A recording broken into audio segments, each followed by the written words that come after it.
Bota uma pra nós, Neto Fagundes. Aqui, ó, falando no assunto aqui, né? Qual assunto? Nego velho saiu cedo pra ir pra roça colher soja. Chegando lá na fazenda vizinha, tinha o quê? Uma cabritinha toda formosa, graúda, pelagem sedosa. O nego velho não resistiu, pulou a cerca e crau na cabrita.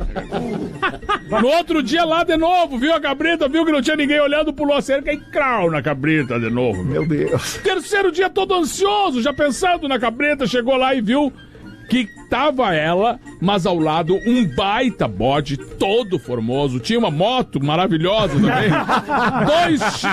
Aquela do chifre grande e cara de brabo, né? Aí o nego velho parou e pensou assim, hoje não vou conseguir pular cerca, o corno do marido dela tá aí. Puta que pariu. Aquela guampa.